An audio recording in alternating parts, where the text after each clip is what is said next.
Hey guys, it's Woody the Unexceptional Gamer, and this is one of those commentaries that's not really about the gameplay.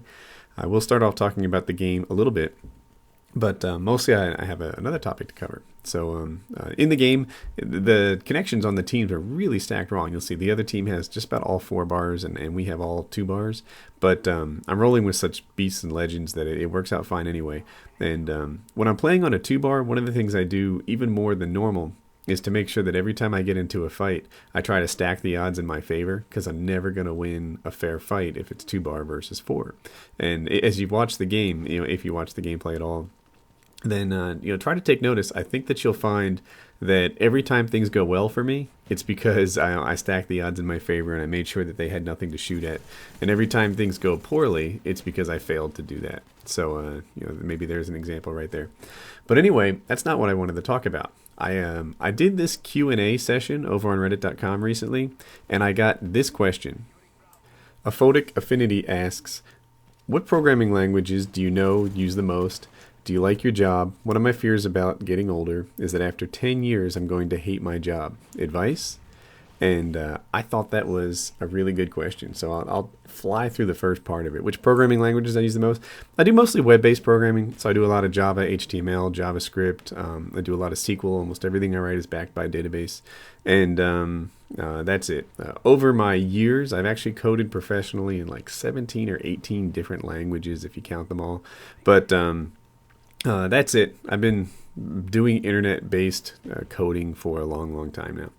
But that's not the interesting part of the question to me. The interesting part was, hey, I'm worried that in 10 years from now, I'm not going to love my job anymore. And I think that is a really, really valid concern. So let's talk some more. My first career was an accountant, right? My father is an accountant. He has a small accounting firm, and it's a small accounting firm, but it's a pretty lucrative accounting firm he has going on there. And my life was always sort of going to be to take over the family business, right? I was going to be an accountant like him. I was going to buy out his partnership when he was ready to retire, and then it would be up to me to run the firm as I saw fit. That was kind of my planned out life. So I followed the script, and the first major I picked up in college was accounting. And I went there and did my thing and whatever.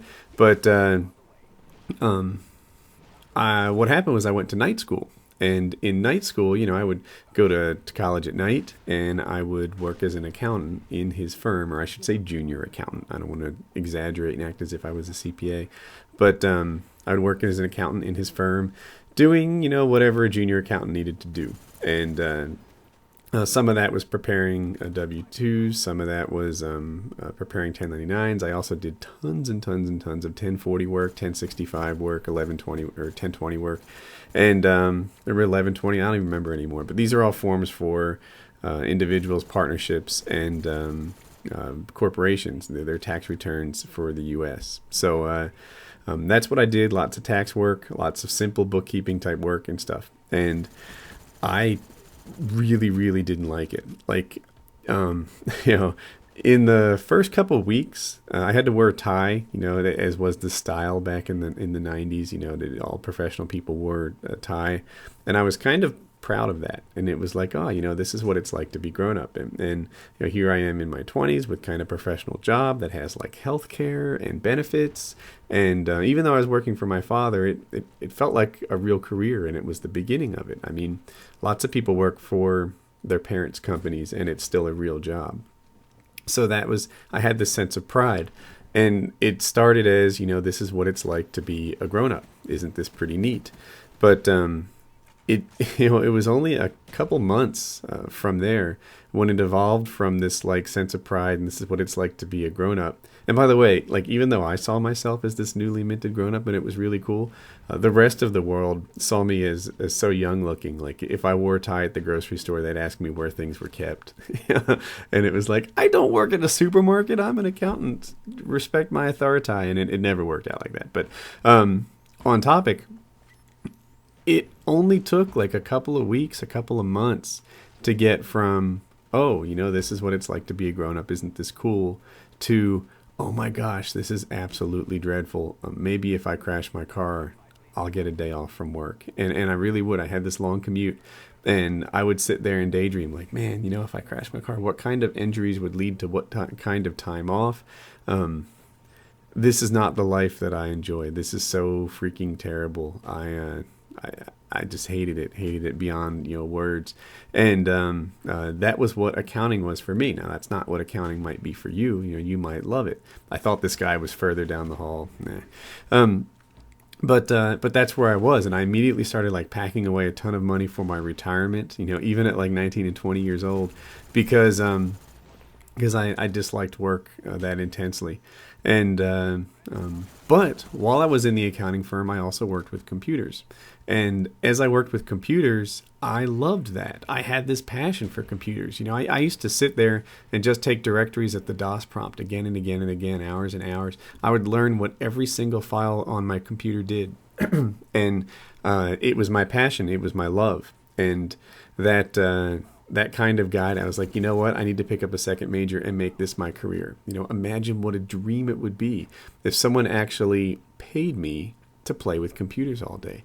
If exploring the rest of the operating system was like part of my job. If and how do I make these things tick? How do I do this?